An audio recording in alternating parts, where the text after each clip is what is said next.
Welcome, everybody, to your NXT Heatwave 2025 preview and predictions.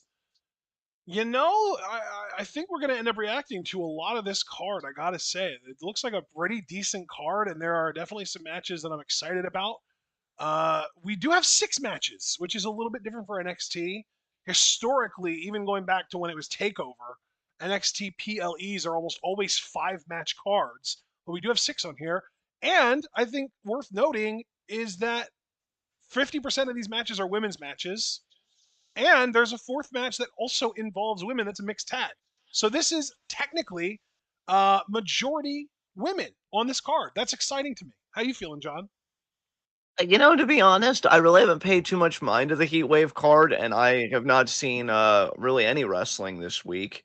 I'm wondering if I could just pull up a quick card myself to take an exact look at it, and then I can give you a more I would just accurate Google feeling. NXT Heatwave 2025 and pull up the Wikipedia page and scroll down to the matches.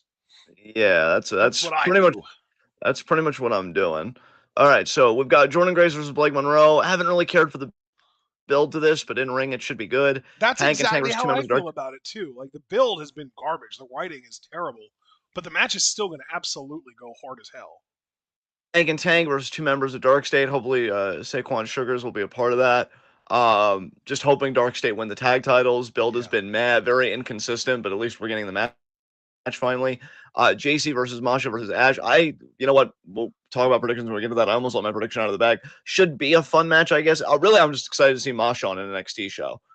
She's fucking awesome. Uh, Jada Parker versus Kalani Jordan versus Lola. Oh, this is #1 contendership for the NXT Women's Championship. Okay, that's interesting. Yes. Um, probably plans to talk about that. Chelsea and Ethan versus Tyra Maysteel and Tavion Heights. To be honest, probably one of the better built matches on this card. Yeah.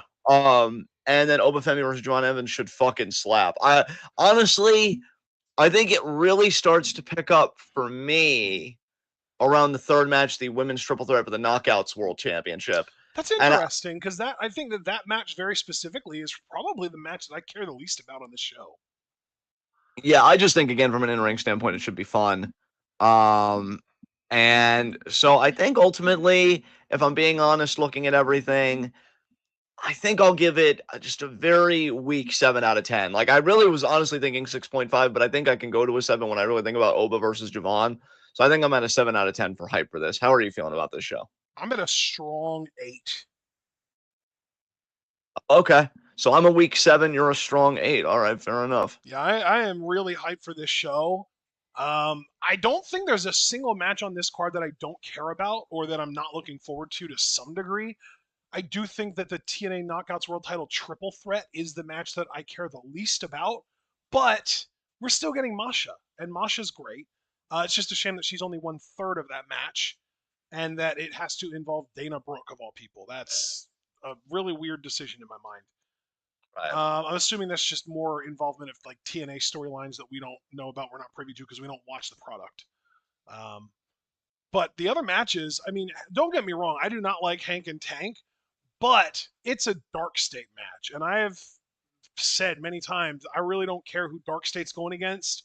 If we get a Dark State match and literally any of the 3 guys that I like are in it, so Dion, Osiris, and Saquon, and one of them's guaranteed to be in it, if not 2, I'm looking forward to it. I'm gonna watch it. I'm probably gonna enjoy it, and I'm really hoping that we get one, maybe even 2, or stretching it a little bit, maybe even 3 title changes on this show. Yeah. Yeah, I'm right there with you, man. I mean, we could get right into predictions because I already feel like I know a lot of what I'm thinking and feeling here. So do you Awesome. want to just Let's talk do it. about the same card order of Wikipedia, which would start with Jordan Grace versus Blake Monroe? Um, I think that we should try and really prioritize what we care the least about and work our way up to Oba Javon. So, what would Yeah, you say okay. you care the least about? Oh, geez. I would probably say either Jordan versus Blake or the Knockouts World Championship. Even though I think it's going to be good in ring, I don't necessarily have a lot of skin in that Okay. game because I don't watch TNA. So Well, Jordan versus Blake is a match that I am looking forward to, but it is also like there's no stakes. There's nothing on the line. There's no stipulation or anything like that. So we'll talk about that first. I mean, we agree that this has been built too horribly. I feel like Blake Monroe is legitimately, immediately, as soon as she steps into the locker room, she is one of the best overall female performers in that locker room, no matter where she goes. And that's, I would say that, whether she went to a Western wrestling place or a Japanese wrestling place, go to a Joshi promotion, she's already been in Stardom and was probably like a top 10 to 15 in-ring performer. Plus, obviously, she cut the best English promos because they're all Japanese women anyway. Um, she was one of the best in AEW, and she is even now one of the best in NXT, which is a very stacked women's locker room for sure. But the character assassination that NXT's writing team has done to Blake Monroe over the course of the last few months is insane to me. And I'm just going to add on to this the fact that, like, the Jordan Grace character isn't trying to push back on Blake's narrative at all and is just like, yeah, she's totally right. But look at me now is gross. Yeah, I mean, to go in a bit of a different direction than you, because you said everything perfectly, and I obviously agree. Really, what just annoys me is we're making Blake almost like a beautiful people light version of a character like Angelina Love in Velvet Sky with the whole like, oh, Mm-hmm. you're not beautiful enough type thing, which she's so much better than them. Like so much better than them. And I have to give AEW credit for this. Her character in AEW when she was the women's world champion there, I far preferred to this, even though the promos I think are on the same level because I love hearing Blake talk. But my big problem, of course, and I've been saying this, and I'm not going to stop saying it. Jordan Grace fucking sucks on the mic. I'm sorry, she fucking sucks on the mic. I don't like coming down hard on people, but honestly, everything going on in the world and me just feeling disgusted with WWE, I feel like I'm losing my filter because she just like, if you're not gonna learn, they called you Thick Mama Pump in TNA. If you're not gonna learn from your like spiritual namesake Scott Steiner and like how to speak in sound bites and how to be intimidating, that security guard segment they did, like her taking on security guards was dope. I like that. I like seeing her get physical with like male talent and extras, but like it hits less when you're not this menacing, imposing. Like, say what you will about Scott Steiner versus Triple H. The build up to that match was fantastic because Scott Steiner emasculated Triple H at every fucking turn. Like one of the last segments they did, he stripped Triple H down to his underwear after like some kind of a contest, whether it was push ups or whatever the fuck. Arm And wrestling. arm wrestling or whatever. He strips him down, takes him out, grabs the world title, lays it in the middle of the ring, and then does push-ups on the title. Based fucking I'm like, that's lock in. That's what I'm here for. Jordan Grace doesn't have that menace. She doesn't have that aura. Really, now, with the way they've made her talk and the personality they've given her, she's not thick mama pump. She's a woman that decided to quote unquote get in shape because she was self-conscious. That's not threatening That to is me. her entire character in NXT, yes. Yeah, that's not threatening to me. That doesn't sell to me. That doesn't whatever to me. Um, yeah, I think Blake Monroe wins, and this feud was horrible. Honestly, I mean, I I really don't. should. I don't think Blake wins here. I think that Jordan's going to win this because, from a storyline perspective, you can't have Blake talk all this shit and have Jordan be like, "Yeah, she's right," but and then just lose. Yeah. Um. Yeah, I'm still gonna say that the Blake wins, finds a way to cheat to win, and honestly, I really should be considering this for my worst feud of the year. I hated every step of this, and it's a Yeah. shame because they're two solid in-ring workers, and Solid is even kind of doing them both, even Jordan Grace at this stage of her career, a disservice. But like the narrative and how we got here, like I hated practically every step. I think the only thing I was okay with was Blake's betrayal at Evolution. But then the rationalization, it's like, oh man, you retroactively made that suck. Like, yeah, this Yeah. this stunk. This really This stunk. feels like one of several heel turns that WWE has fumbled hard, even just over the course of the last year. Yeah. You think about the John Cena heel turn, Yeah. and Yeah. like they could have gone the gray area route where he did what he had to do in order to ensure that he gets that number 18 or number 17. And because, like he said after the Rumble about how he wants to win 17 so he can be there to shake the hand of 18. And, he didn't sell out, but he just needed to find a way, any way, to get that 17th title. And he knew that he, recently, in recent years, he himself isn't enough to do that. So he knew he needed help. And so he got the best help he could think of. And like, you use that justification, and then like, it becomes a thing that's more about Cena's own insecurity about his ability and his losses and stuff, rather than him turning on the fans and then just being like, well, we wanted to make some shocking TV and we did, but I think I'm over it now. It's like, that's so fucking lazy. I'm sorry. And now you have Blake betray Jordan, and when you literally have this storyline going that JC Jane is the most beatable women's champion in NXT Women's Championship history, and Jordan, you could really put her over like this crazy, like menacing figure by having Blake just say, I don't want to have to beat you for the NXT Women's Championship.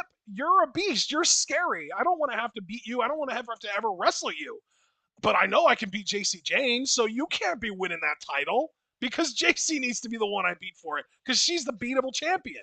They would have made so much fucking sense, but no, no. Let's make it about Jordan having a history of being a little chubby, even though she still moved like a fucking monster when she was a little chubby, and being insecure about it, and Blake leaning into that insecurity and talking about how Jordan is still that insecure chubby girl on the inside, even though she's a beast on the outside. Like, this feels like it has both buried Jordan Grace's credibility and assassinated Blake Monroe's character in the same fucking feud. It's so funny you mention all this because not to give the game away too much, although we're still like several months away. Currently, my worst storyline of the year is the John Cena I'm going to kill professional wrestling overarching storyline. Like the way they bungled that, I'm like, you can go fuck yourself till the end of time. But you kind of making the parallel between that and this, yeah, Blake and Jordan is absolutely going to be my worst feud of the year. It's Jordan fucking Grace, and we're gonna do some lay cool, beautiful people bullshit and like fat shame her and then she's just gonna be like, yeah, you right. What the fuck? Like this was hot garbage. Yeah, again, Blake wins. I'm ready to talk about the next matchup. I know you said you think Jordan's gonna win. I honestly hope you're right because like you're already doing garbage shit to let the bully win, even though the victim agrees with the bully. It just, oh my god, oh my god, I'm losing It's my fucking really, mind over really here. poorly written for sure. I'm losing Let's my move fucking mind on over here. before either one of us has an aneurysm about the horrible build to this. I hope the match delivers. Um, Yes. I think on the other hand, on the opposite side of that coin, we have JC Jane defending the Knockouts title against Masha and Ash by Elegance. I think this match has been built relatively well, but it is going to be a hard carry job by Masha Slamovich, who is the only woman in this match that I would consider to be a great worker. JC's solid, Ash is garbage, Masha's great. Yeah. Yeah. I am I am not looking forward to seeing Dana Brooke in the ring again No, at all. Um honestly, if it didn't make the entire stream feel so clunky, I would want to skip this match. But like, if this is the only match we'd want to skip, we might as well just fucking plow through it and get to the next thing. yeah, I mean maybe it'll be at the opening of the show and like we could just skip it that way because then like Yeah, doesn't really make a stream clunky if the stream hasn't even started yet. true. But yeah, like if it is the third match the way Wikipedia has it listed, which I don't even know if Wikipedia Wikipedia does cards not have ever know mirrored match like order at actual. all. Yeah, exactly. So we can hope that it still comes on early. But regardless, I just think JC retains. I think she does retain by pinning Ash. I hope so. God, dude, if she pins Masha, I'll feel so fucking bad for Masha. Like, Yeah. she's the killer here. You know, like she should be protected at all costs. But yeah, JC, I think, is going to retain because oddly enough, I think she loses the NXT Women's Championship before she loses the Knockouts title. That's just my personal I working like theory that right now. prediction though. That's a good one. Yeah, so JC to retain. Okay. I mean, I know that you're not really all that excited about Hank and Tank, even though Dark State's in this match too. What do we think the odds are that Dark State actually wins the tag titles here? 100%. You said 100%. 100%? 100%. And I'll tell Oh you boy, what, I hope you're right. I'm so dude. happy you said that. No, well, because here's my rationale, and I will die on this. Again, dude, I'm really like not in the mood with this fucking company and just everything going on. Like, I'm like mask off today and full like cynical fucking asshole. You would be stupid not to put the titles on Dark State right now. You just had them win the biggest match of their career as a faction where they pinned the now number one contender for the NXT World title, Javon Evans. You carry that fucking momentum. The next thing is championships. 100%. If these fucking goobers, and that is being generous, and in spite of my mood today, Hank and Tank, if you have them retain the titles, I won't go as far as say burial because I would have agreed with you that would have been more appropriate if they lost that 8-man tag. But like it once again shows what the fuck are you doing? Because you do really smart booking having them beat these guys because really in truth where those guys were protected was they beat themselves at the same time. But like they've already beaten Hank and Tank. Like, I think it was like a 6-person tag where one of them got a pin on one of the champions. It's been like an inconsistent thing because then, they weren't attacking them and Hank and Tank were doing their own thing with the calling. So again, I hated the inconsistency of this. Like, everything feels so sloppy right now in NXT, even though they have the roster to Yeah. carry the sloppiness. Feels very Dude, TNA-esque, I was honestly. just gonna say it's weird they're associating with TNA and they're booking more like 2009 TNA than anyone else. Exactly. Exactly. It's concerning to me. I'm not going to lie to you. It's very concerning to me. Yeah. Um, And so, yeah, Dark State to me, absolutely. I'm not even fucking thinking about it. Dark State, if Hank and Tank win, I I don't even know. I don't like it's not me that's wrong, they're wrong. Like, and that I know that's arrogant as shit, but I mean, come on. Like, why would you have them retain? I never looked at Hank and Tank as long-term champions. They are quintessential transitional champions. And in fact, honestly, they should be lucky they got the reign that they did. Because I already feel like that reign's gone on too long. So Dark State, not even 100%, 1000%, they are winning this. They are winning this. So I what are you really hope thinking? you're right, man. I'll hop on the train with you and pick Dark State as well, but I am terrified that we're gonna get another fucking Fraxium run out of Hank and Take, and it would be so fucking torturous. I will. No, John, suck it back in. I will be very upset about it if that happens. Yeah. That's the nice version. Okay. So next matchup. I'm gonna say let's talk about the only match left that doesn't really have any stipulation or implications or anything like that. Chelsea and Ethan versus Tavion and Tyra May. Now, let me at least be positive for a change because I've loved the build to this. I think you've got a lot of great pieces in this, and I won't lie, I've even liked Ethan in this. I think he's been tolerable at worst and pretty good at best, and I think that's a pretty good parameter to be in for a storyline if you're not really like on my radar as somebody that I anticipate. Tavion getting this rub is so fucking cool. Tyra May Steele getting it is so cool because I thought she was going to be in Evolve for a while. I was like, oh god, is this going to be like her purgatory? Um, but no, she's already doing big things on an NXT PLE, no less.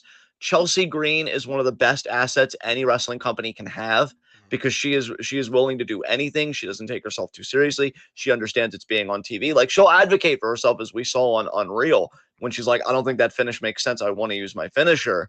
So she knows how to advocate for herself, but that's not the same thing as an unwillingness to do stuff that just gets you over and gets you on TV. She's got a great mind for the business. And really, my most praise does go to Chelsea Green. I have never seen her fail a situation she's been put in. And I really do hope one of these days, I don't think it'll be this year, I'm looking more at 2026, we can call her a future women's world champion because she Yes. definitely deserves a run with that shit, especially with Naomi going to be gone for a while. I think it would be a nice little shock title reign. Certainly better than Jinder Mahal's shock title reign because she actually has the personality to get over and get with it. I still honestly, just a bit tangentially while I'm on the topic of Chelsea, I still see a potential top babyface in her because I think she's so endearing and I think the crowd already loves her, but she's Yes. still a heel. So like I still see a top babyface there. But anyway, and yeah, and like I said, Ethan's been serviceable. I think for me, again, not to be too logical about it, but kind of should be, right? If you want to be sensible about it, I think Tyra and Tavion win. I think the goal is to get Tavion and Ethan in the ring for that NXT North American Championship, which I do think Ethan will retain, to be fair. Although I'd love to be wrong because I love me some Tavion Heights. I think it's also to give Tyra May Steele that great rub being in there with a former and first ever Women's United States champion. So yeah, I'm going to say Tavion and Tyra. Do we think that the Secret Harvest play any role in the finish of this match? I think they'll try to, but it won't matter. I think it'll be like, apron spot, distracting the ref, and they'll get forearmed or whatever, and it just won't matter. In fact, if anything, I think they're there as fodder to make Tyra look even more impressive. I am going to break from you on this one as well, unfortunately, because I just do not have faith in NXT to know what they have in Tavion Heights as much as they should. I think Chelsea's probably going to pin Tyra, so they're going to still kind of protect a finish between Ethan and Tavion, and I think it's going to be mostly because of the secret harvest that she's able to do that. Um, but I still think they'll find a way to write it so that Tavion does get a title shot regardless.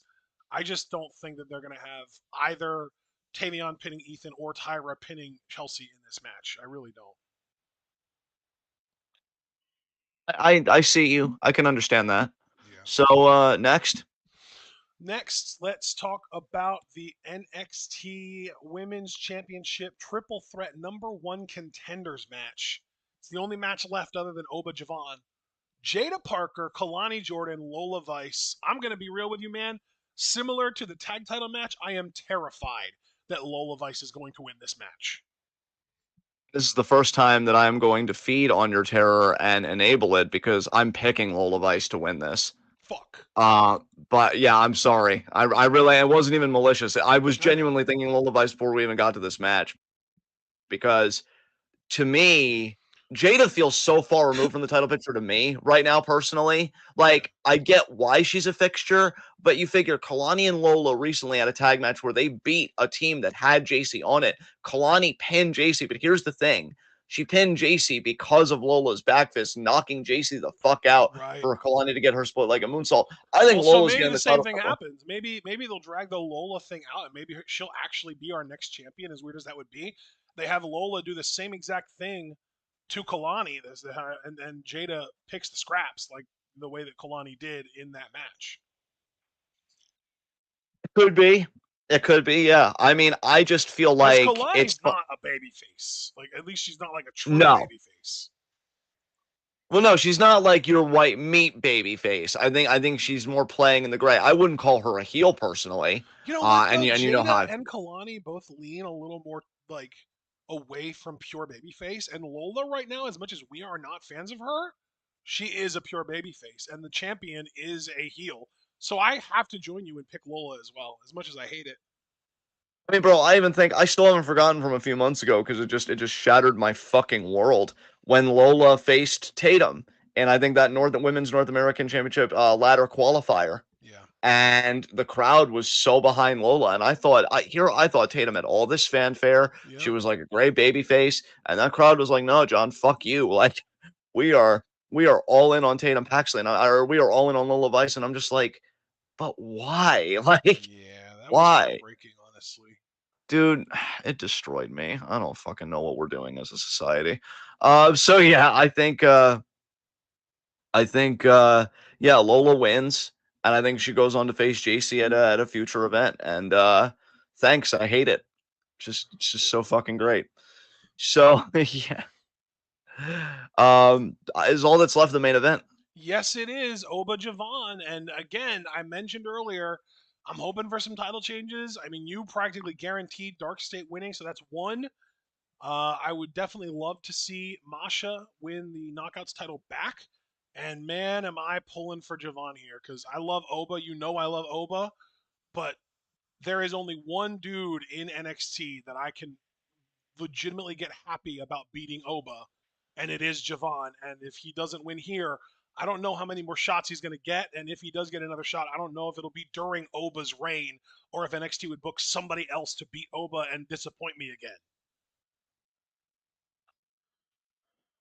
I know we always separate like our NXT criticism from like agreeing and disagreeing with each other because I know you and I have broken away a few times. So obviously not malicious, not antagonistic, but I'm struggling with this one, man.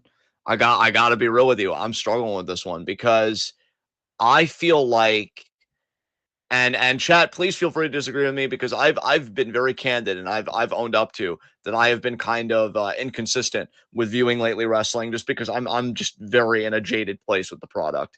But I did catch up on YouTube and stuff like that, so I did see Javon's matchup. I just feel like Javon and Oba haven't really gotten that personal build, just the two of them, like recently, I mean, to really warrant Javon winning right now. But on the other hand, like I love Oba too, but I'm ready for him to win other world titles. I'm ready for him to win the Royal Rumble, main event WrestleMania. Like, it's fucking Obafemi.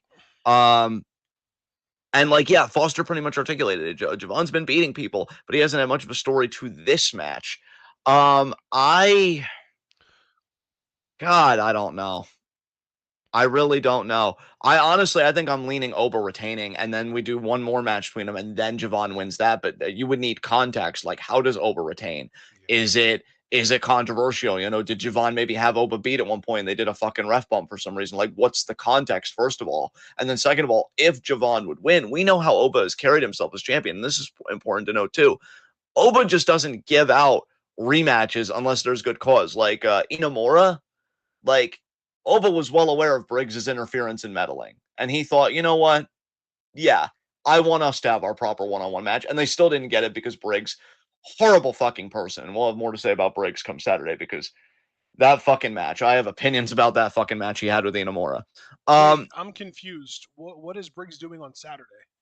No, no, no. Well, no, I'm saying in review when we talk about Oh, NXT. tomorrow night. Okay, okay. Yeah, yeah. Cause yeah, that fucking street fight, I was like, fuck. But anyway, yeah, and like if he beats Javon straight up, like I just don't see him in character giving Javon a rematch. And so I almost feel like this is a must win for Javon at the same You time, know and what? that's what makes it so fucking hard. I think one route that they could take here that I would find compelling would be if Javon has Oba on the ropes and Oba actually has to cheat to beat Javon, because Oba's always a very honorable wrestler. He doesn't cheat. He doesn't take shortcuts. He just fucking plows through people because he doesn't need anything else.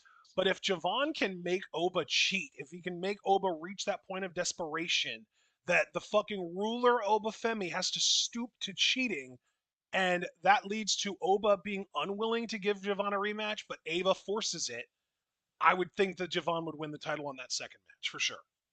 Yeah. Yeah, I can't remember the last time I struggled this much with a prediction, like genuinely, not because I'm like being me and I have this fantasy thing that I can't let go of, but like I can logically see both options given the characters, given the builds and everything else. Yeah. And plus in that triple threat back at Stand and Deliver, like yes, Oba pinned Javon then, but I feel like Javon was close on multiple occasions to winning the title. Javon Almost has come very close on several occasions over the course of several shows to beating Oba. And he keeps getting kind of like gypped out of it, which is why I'm saying, like, I think he might be in Oba's head. We know that Oba is like an honorable fighter. I think that that would be one thing that I could see happening is Oba being sort of forced to take some kind of shortcut, use some dirty tactic, maybe feet on the ropes, maybe a handful of tights, maybe like a low blow behind the ref's back, something along those lines that clearly defines Oba as being desperate and willing to do whatever it takes. yeah. Yeah, I don't know how I feel about that though either. Like I see what you're saying, right? That's not me being like, "Oh, Ashton, what are you saying?" I'm just saying like looking at that as a possibility. I feel like Oba's been getting over with people. He's been over with people for a while. Again, I feel like that Jasper Troy defense that he had really just burned in my mind because they almost kind of like sang him back to his feet while he was holding his fucking ribs. Like when this dude says he's the king and stuff like that, I think people see him as that. Like that's our king right there. That's the king of NXT. And him cheating, like it would be so different for the Oba character and fascinating, and so you could do it right, but this is the same company that has Jordan Grace agreeing with her bully. So, like, I don't know. Yeah. Fuck. I'm sorry, guys. I know I'm holding us up because I'm really waffling, but I feel like we're pretty quick on all the other matches, so I'm not going to be too hard on myself. And if we're gonna take longer on any match, the main event does make the most sense to take longer on. Dude, I think I'm just going to go over retaining, honestly. I like, Okay. yeah, it doesn't feel. I just want Javon and Oba to have a better story that's just the two of them because I feel like there was Dark State and there was Trick and there was all this fucking bullshit. Like, I want it to be the two of them. And so, yeah, there is a bit of bias here because it's like, no, this story isn't good enough for me. And it's like, well, dude, you're fucking receding at like the global economy and just simmer your fucking ass and just eat what we give you. But I'm still going to complain anyway. And I'm just going to be like, no, they deserve a better story. So I'm going to say Oba wins, but they run it back somehow, some fucking how. they run it back. So yeah, Oba retains. I am going to officially predict Javon winning because I think for me, the Javon can beat Oba Femi if he gets a clean fight storyline has been going on since like fucking November at this point, and even though they haven't like really been pressing on that exact front lately, they can still call back to it for the build to the match, like for like the video package that plays before the match, and talk about it on commentary during the match and stuff, and really build it up so that if Javon does win, it feels like that's like that much big of a deal of like, yeah, it's like this catharsis of like it's about fucking time. He finally gets a clean one-on-one match and he actually gets the win. So I am gonna pick Javon. Um, Very curious how this goes, though. I'm looking forward to this match, I think, more than any other match happening on Sunday. Dude, that we are hard agreement. Hard agreement. This match is gonna slap. I think if you give this match 20 plus, you could have a match of the year contender because Oba's conditioning has improved. I It remember the has early days. improved, but I think if it goes 20 plus, Javon has a distinct advantage.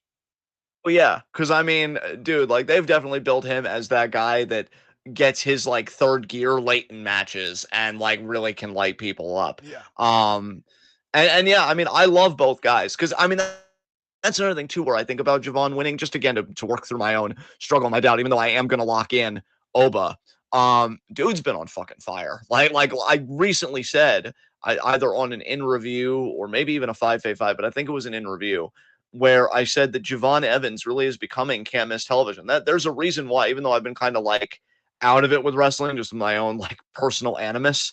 I did watch the match between him and Trigg that was uploaded on YouTube for the number one contendership. Like you can't miss what this dude does because he's so fucking good at what he does. Like it's amazing to me that we very well might have another, and I'm going to use his WWE name just for the WWE context. We may have another Daniel Bryan in Javon Evans, and I'm not even kidding. And we might even just have the first ever Javon Evans. I'll tell you, because I mean, this dude, he's crazy. And him being world champion, I think it could be a fun fucking reign. You know what I think it is too? I think NXT knows how good Oba is, but I think that's almost like kind of trapped them in a way.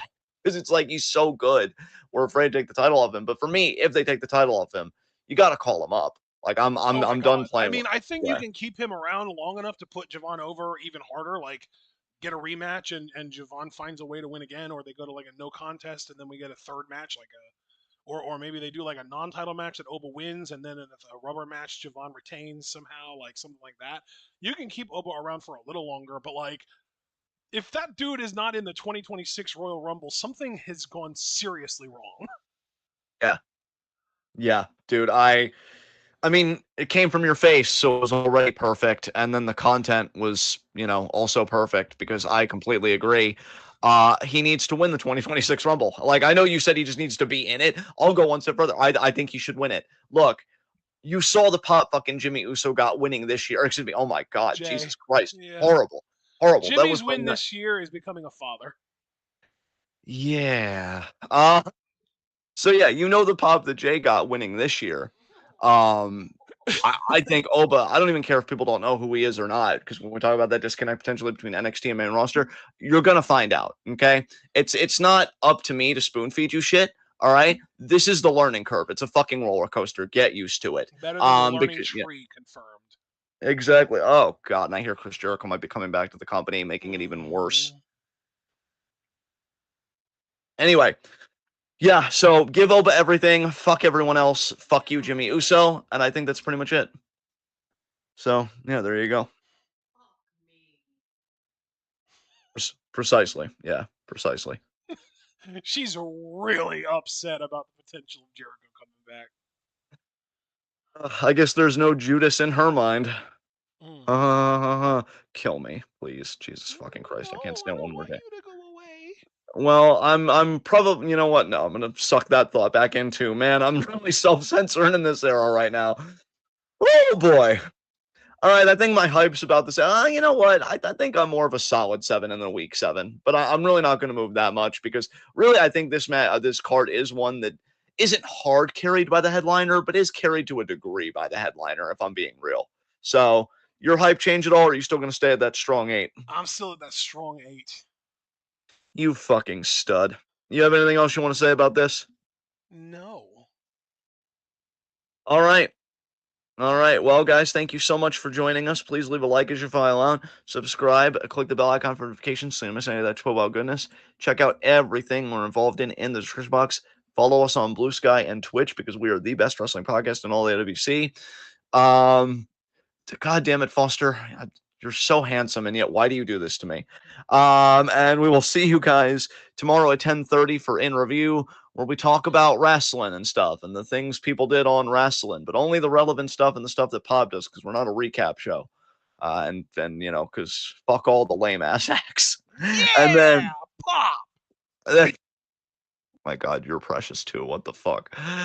And then Sunday, Heatwave, 7 p.m. because they know what times PLE should actually start. Looking at you, Clash in Paris, it's going to have a 2 p.m. fucking start time next Sunday. Jesus Christ.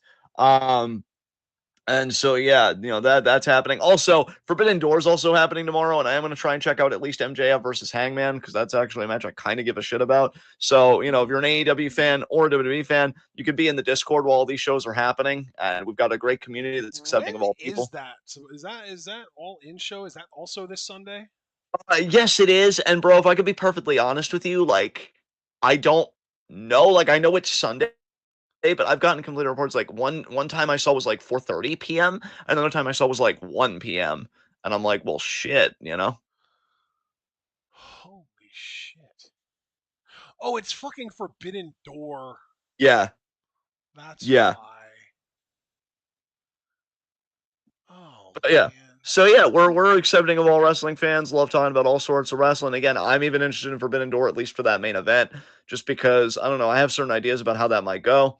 But yeah, we're going to be covering NXT Heatwave more or less the whole show. I guess the only caveat we would make, bro, is if the women's triple threat for the Knockouts title opened, I think you and I would both just be okay with skipping that, right?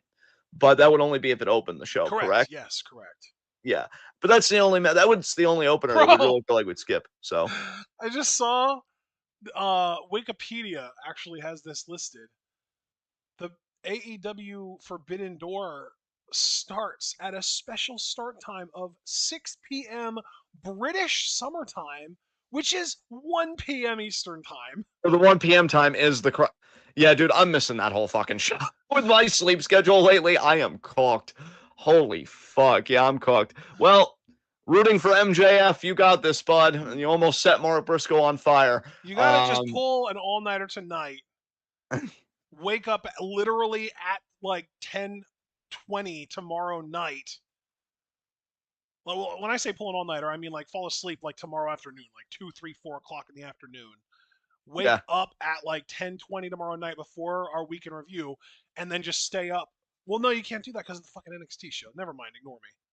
Yeah, I mean, this might be one place. I mean, Jimmy Uso might have a healthier sleep regimen than I do. And I don't know, maybe I need to use that as motivation He's because not I'll a be father damned. yet, so that's not really that high of a bar. Yeah, but I mean, if I let him be better than me at anything, what the fuck am I? The twin of the twin? Fuck that. Anyway, Yikes! Damn, yeah, didn't expect you to make it turn that way. well, it did. Yeah. Ugh. Ugh. Anyway, guys, be good to yourselves and each other. Um, Tune in and peace out.